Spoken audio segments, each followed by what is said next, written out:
Hello, coming live on day 2. Today I want to talk to you about harnessing the power of your mind.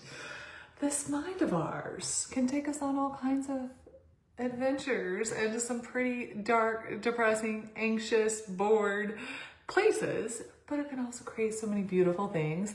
And we're going to talk about how to really harness the power of the mind, and we're going to cover some topics that I hear frequently come out of people's mouths.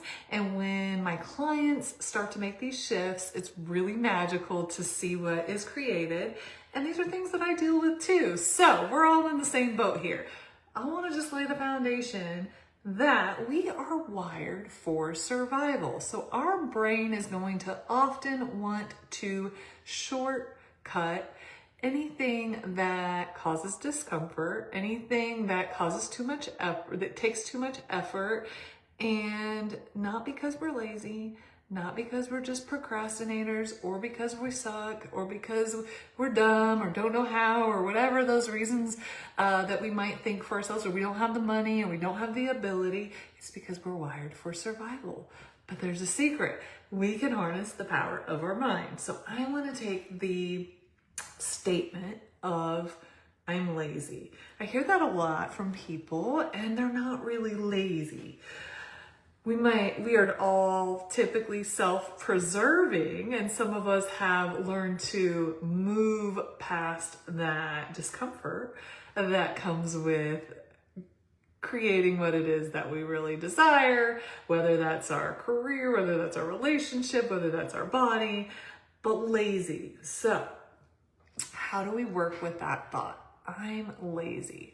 First of all, we don't want to look for any more evidence that we're lazy. Anytime you tell yourself something, we just look for the facts. We look for the news. We look for the information that it's true. We love to be right? I love being right. And so if I try on this belief of I'm lazy, I'm going to look for, my brain's going to give me all this evidence of why I'm lazy.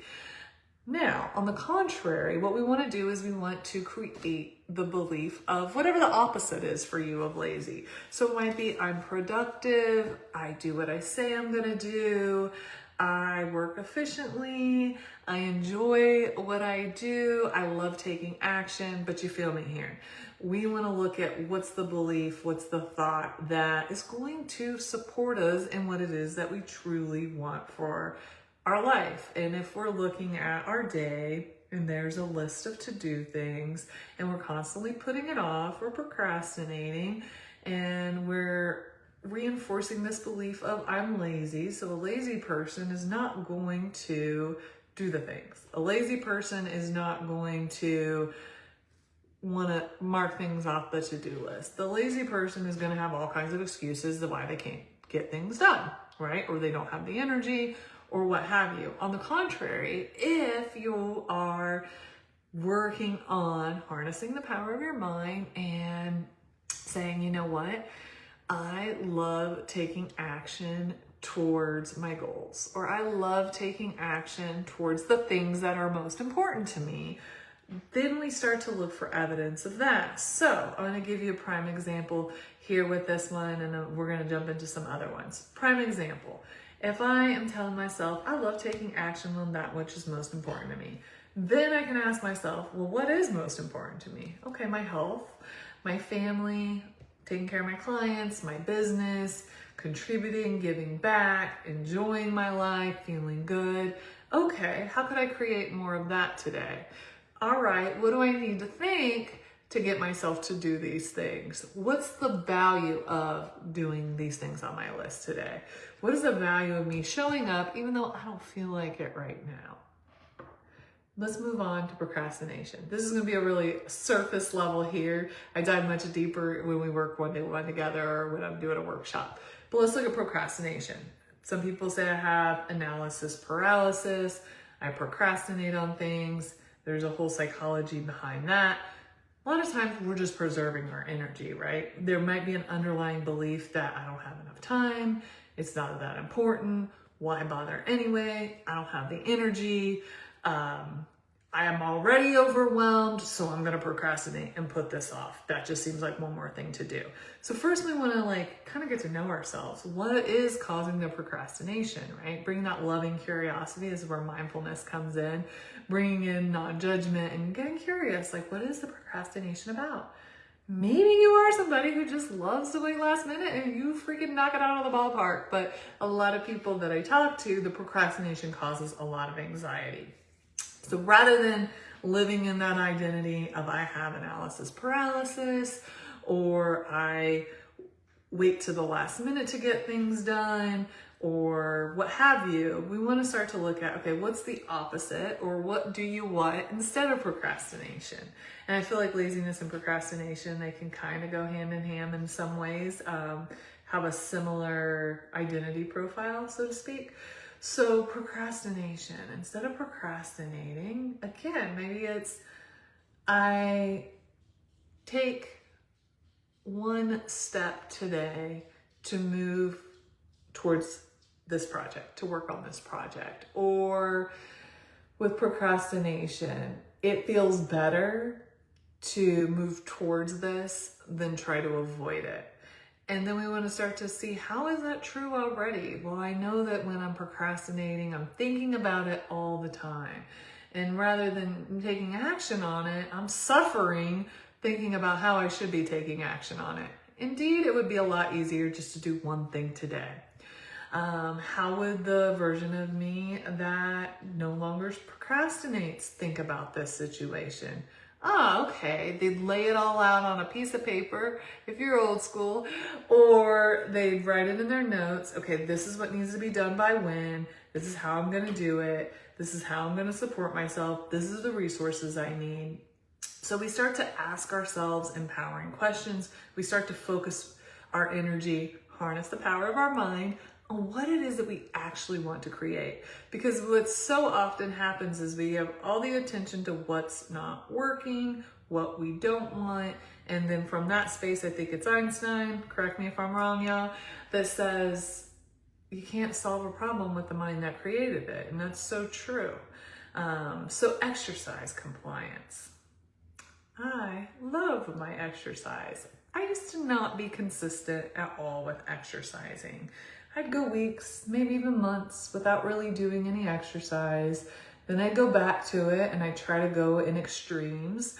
And then one time I ended up in the hospital with rhabdomyolysis, which I don't recommend at all. Pace yourself and exercise safely. But you probably have noticed in your life when you've gone from one extreme to the other, there are a lot of times when we're in a period of restriction, then there's this binge, or there's this explosion, or this is loss of self-control, or what have you. So what I find is this consistently showing up, looking at the long-term focus here, looking and remembering this is a lifelong process.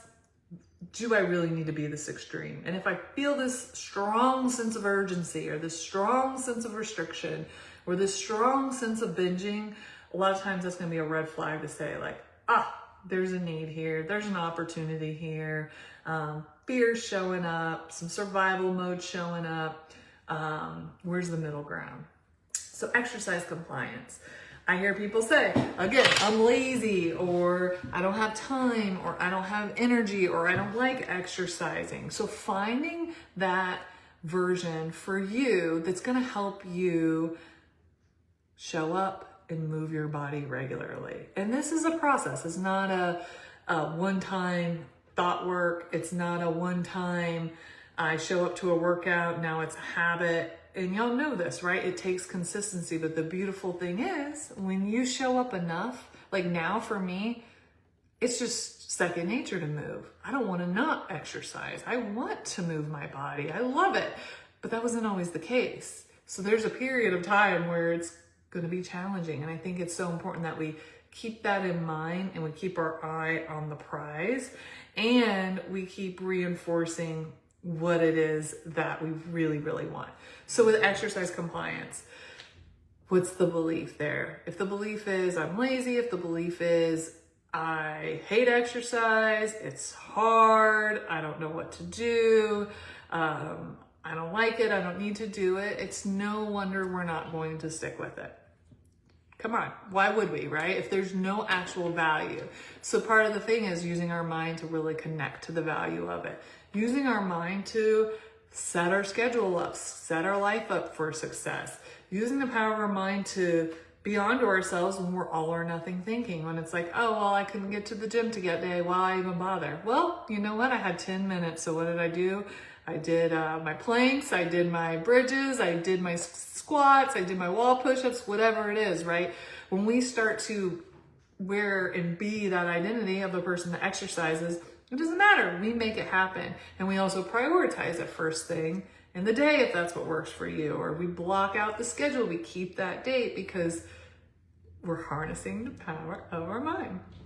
We're going to move on to energy levels. This is one that, y'all, has been a game changer for me.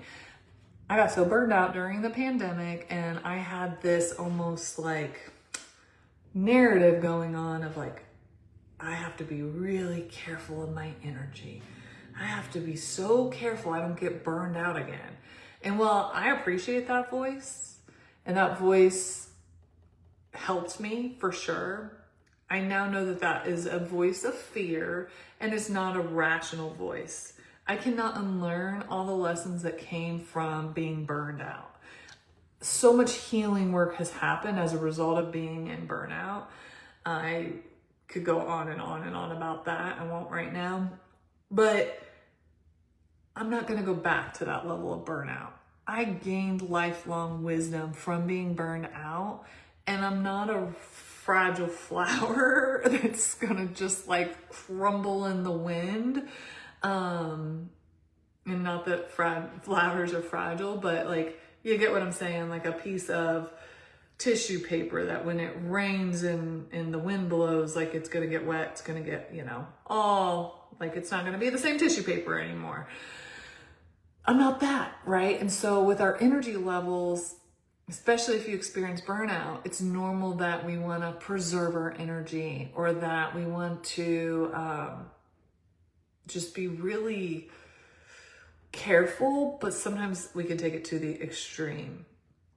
And I could talk about energy levels in a lot of ways. I'm going to talk about it today through the lens of burnout and trying to preserve your energy, and what I have learned, and how really working with my mind on this has been such a game changer.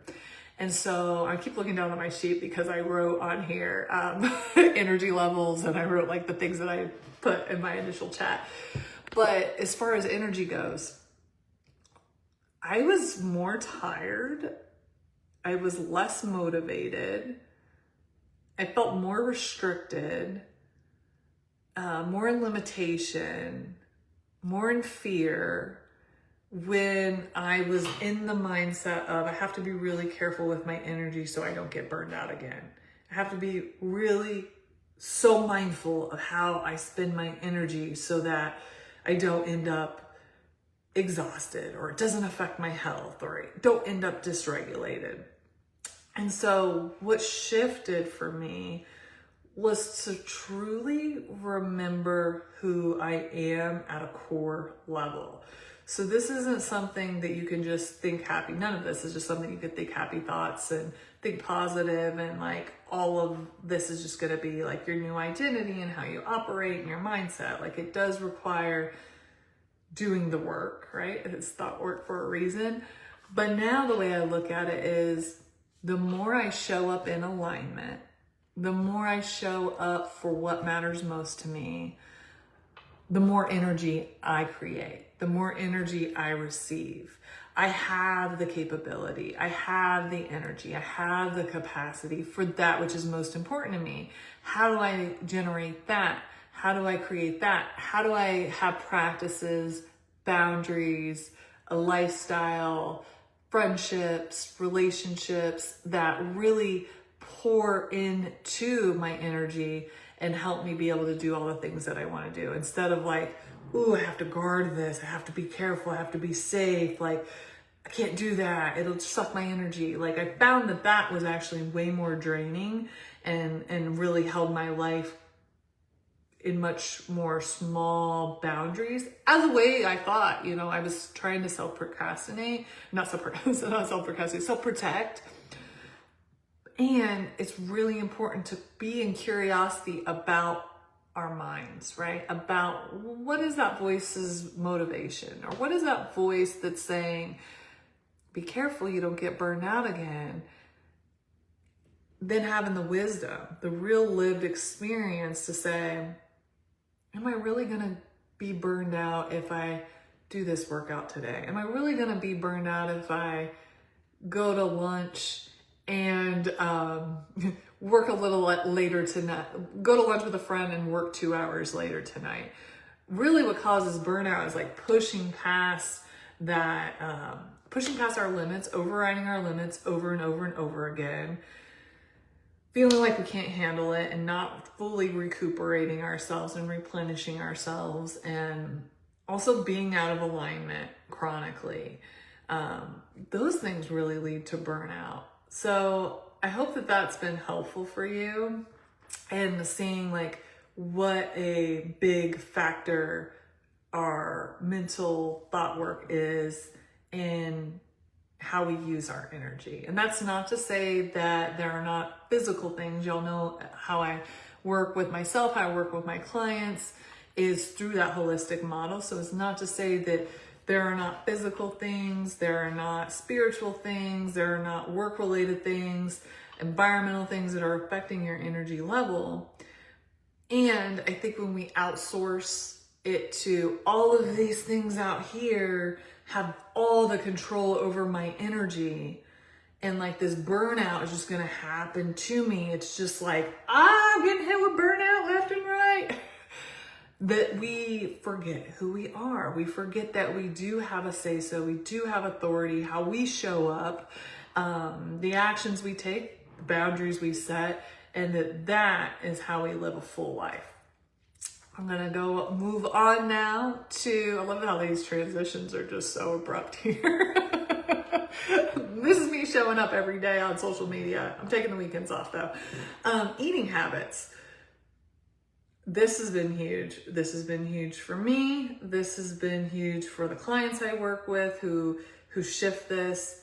If you have any kind of issues with food, whether that is, I love sweets, I'm a sugar addict, I'm just a drinker, I like my cocktails, I like my wine, I like my happy hour, I eat big portions, I love junk food, whatever it is, all these identities that come around food, I want you to question if this identity, if this thought process, if this repetitive thing you tell yourself, if it matches the health you want for yourself, the longevity you want for yourself, the quality of life you want for yourself.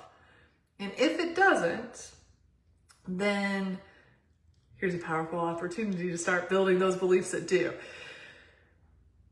If you have this belief of, I just eat large portions, or I just love to eat before bed, or I just love sugar, and you are going to continue to with those habits. There's like really no way around it unless something happens and you can't eat, right? Like we're just gonna continue to like believe that about ourselves. We're gonna feel like we have to do it. It's gonna feel like it's part of us. And so with eating habits, there is a lot of mental work. There again are the physical things, like making sure you're actually fueling your body with the nutrients that it needs, making sure you're getting your fiber, your protein, eating the color of the rainbows. There's more than one rainbow. But you get what I'm saying. There's the physical piece. There is a mental and emotional piece that can play into our eating habits. And there is a mindset piece, which is so huge. So as long as we see ourselves as somebody who eats like crap, or that we're the party person, or we love to drink, or that's just how we unwind, we'll continue to do that. So if you're like, you know what, I kind of don't want to drink anymore, or I want to drink less, or you know what, I'm thinking this eating sugar or processed food or fast food or junk food every day is starting to catch up to me because now I'm over 40 and maybe your blood work is showing some things, or your pants are a little bit tighter, or it's harder to get up and down off the floor. Maybe you're not sleeping well, right? All these symptoms we want to pay attention to. Then this is your opportunity to start to know and remember that you can shift this. It really, you can shift this. And so how do you want to think about your eating habits? How do you want to think about yourself in relationship to food? One of the things that has helped me is I identify, like, I'm a healthy eater. I like to feel good with the foods that I eat. I don't like to eat too much junk food. I don't feel good when I eat too much sugar. And now with alcohol, I drank alcohol for almost 4.5 years. And so I'm like, I'm not a drinker. I don't see myself as a drinker. Side note, my husband asked me, he was like, if somebody gave you $1 million, my husband said 2 million, if somebody gave you $2 million to drink, would you drink? I was like, I don't know. My initial response is no, I just don't drink. Like, it's not, I'm just such a non-drinker. Like, I have created a lifestyle, I've created a mindset, I've created an identity that I just don't drink. Like, it's just not anything I want to do. I feel like it's a superpower for me personally not to drink alcohol, and I love it. My life has only gotten better. And yeah, could I just have like a drink and that's it? I could and never drink again. I just don't want to. I mean, it'd be nice to get $2 million, so probably, you know, I probably would be, maybe break it for that. But like, that's the thing. This is how freaking powerful this work is. So, hope you enjoyed this. I would love to hear from you. How are you going to use your mind this week to work for you? How are you going to use your thoughts to move you towards what it is that you really want for your life, or to nourish and really flourish in your relationships or your work or your hobbies or just how you feel, right? There's such a huge link between our thoughts and how we feel and our emotions. And that's a whole other video. But I want to hear from you. How are you going to use your mind this week to work for you? And I'll see you tomorrow. Thanks so much for tuning in.